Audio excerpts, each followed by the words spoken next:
Right now, Illinois is at the center of a showdown that could determine which party will control Congress after the next election.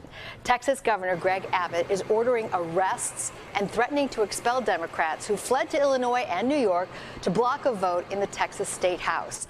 That vote could give Republicans an extra 5 seats in Congress. The group of state lawmakers left Texas so that the House would not have enough members or a quorum for a valid vote on the controversial new district maps. Now, they arrived here yesterday. They met with Governor J.B. Pritzker, who is offering logistical but not financial support. The fights over so-called gerrymandering have been going on here in Illinois as well. And Charlie Wojciechowski joins us now to explain how this plays into politics, and this has happened here, too. Well, people say it has. The Illinois Republicans in particular lashing out today at Governor J.B. Pritzker, saying he, along with Illinois Democrats, take the gerrymandering or manipulating of the state's districts and have done so for a while, making this the most partisan in history. The concept is important because those maps determine a state's representation in Congress. The Republicans want to gain more districts in Texas and change the balance in the House of Representatives. Retired political science professor Dick Simpson says that is what is driving the legislative exodus from Texas, to deny Governor Greg Abbott a quorum and hold up a vote on his redistricting plans, something they say amounts to gerrymandering. For those of us in Illinois, we find this curious, since we're equally gerrymandered to what Texas is trying to do. Simpson says Democrats have controlled the legislature and have manipulated the districts after every census to give themselves a partisan advantage.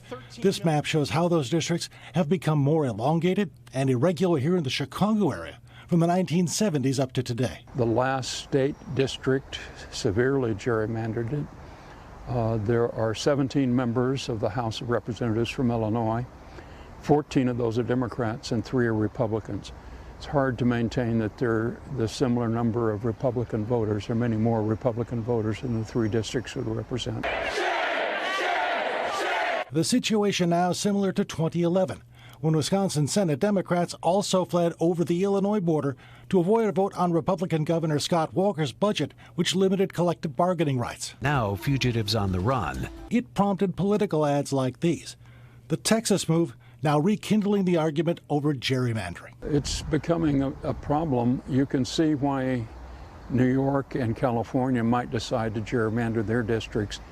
It's sometimes called the nuclear option. We're taking all the fairness out of politics and simply going to winner takes all. So how do you make it fair? Well, Simpson says some states use impartial commissions to redraw legislative districts after every census. Now, the legislature's only role then is to approve the map or not.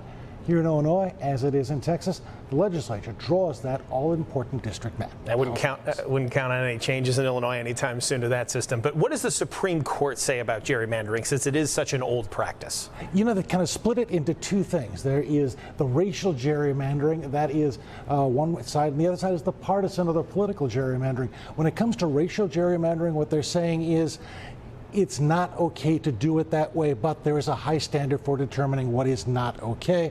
When it comes to the political gerrymandering, they say the courts should not be getting involved in those at all. All right, we'll see how it's ultimately resolved here. We'll be updating this day by day. Thank you so much, Charlie.